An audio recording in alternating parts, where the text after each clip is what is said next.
Yo YouTube, what's going on? Today we're going to talk about how I paid off close to $70,000 worth of debt, including my $35,000 car. Let's talk about it.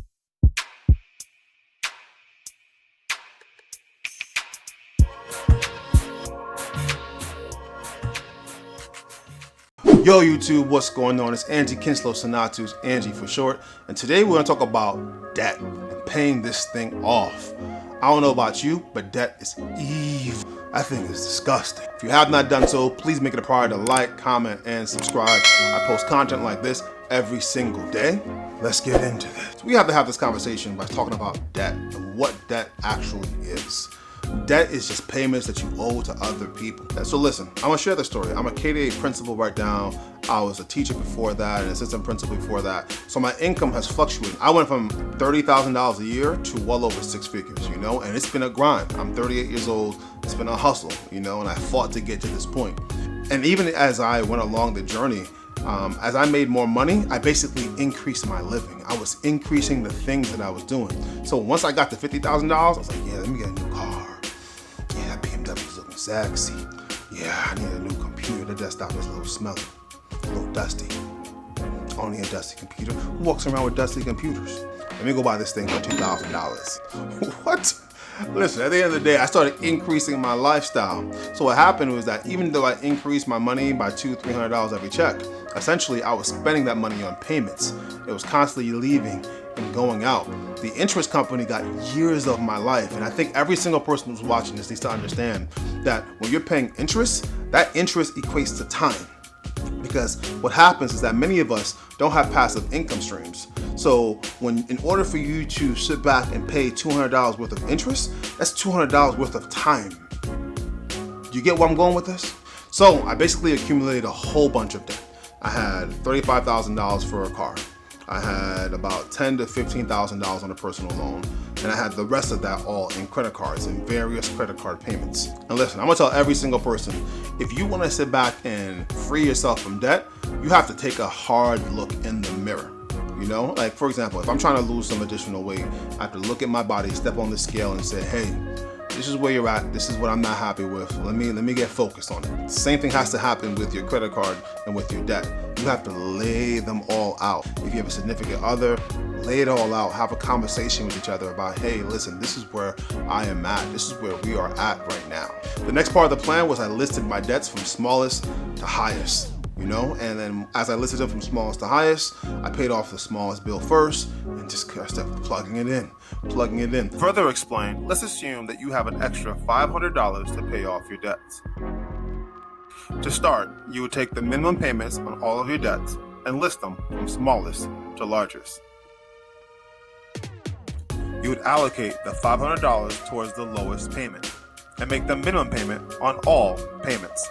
Combined with your $500 on the first card, you're paying $525. Once the first debt is paid, you'll take the payment and the $500 payment and roll that amount into your next debt. With this example, you would have $570 added to credit card B. You would repeat the process until you're all done.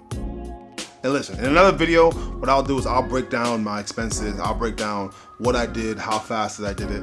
But essentially what happened is that after I started paying off one debt after the other, which is the debt snowball method, basically what happened is that I immediately started to see that my payments started to go down a lot faster. So I'll give you the math.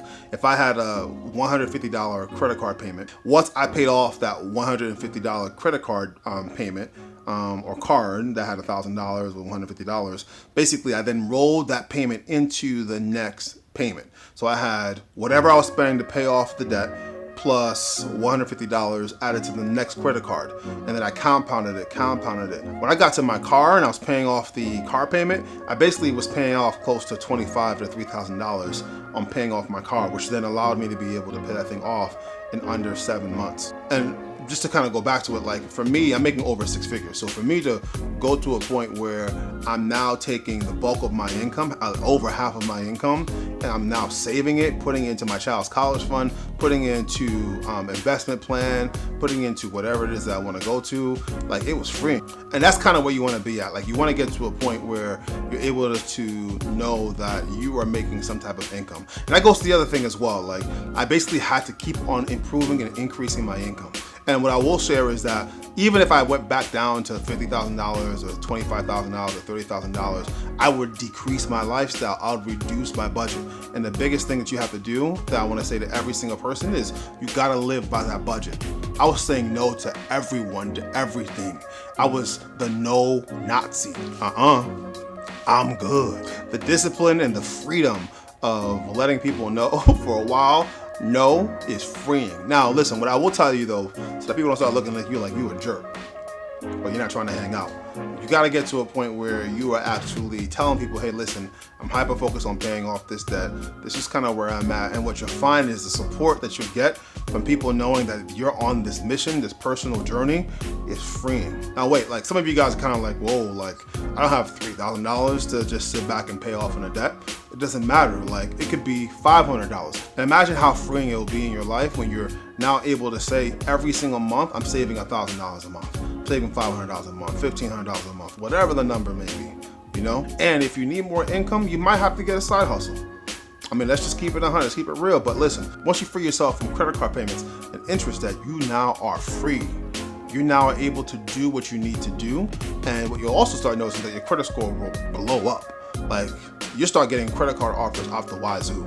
And people argue about, you know, debt snowball, debt avalanche, different other strategies, you know, credit utilization, different companies. Listen, at the end of the day, here's what I know. I need to use the debt snowball. The debt snowball freed me. Like the thing about the debt snowball is that it gives me the idea, the opportunity to be able to sit back and get some wins. I needed to win in my life, you know? And when you're constantly losing from credit card debt and from interest, you gotta be able to look at yourself and say, hey, I'm getting a win. I started celebrating after I made an accomplishment, you know? So after I paid off my first $1,000, I celebrated with the family. Let's go out to eat, let's go to dinner. You know? So, you know, for me, the debt snowball was one of the most influential and powerful things that I can actually use as a strategy to help me to free myself from debt. It's like throwing a couple of uppercuts, yo. That word is evil. I refuse to be victim to you anymore. Stupid capital one. All right, my bad. Let me continue. So listen, I just wanted to quickly just come through and share this story with everyone because I felt like it would be beneficial. In another video, what I'm gonna do is I'm gonna break down how to actually create a budget. I'm gonna walk through it, walk everybody through what I did. I'll break down my payments. I'll walk you through how do you manage school loans, because the school loan thing is real. But I will share that, you know, you definitely want to make sure you check out Dave Ramsey and other people who are actually speaking to the market of just debt snowball, because it's really one of the most beneficial and helpful things that I could have done to change my life and change my family's trajectory. I have a college fund for my daughter. I have a college fund for my son.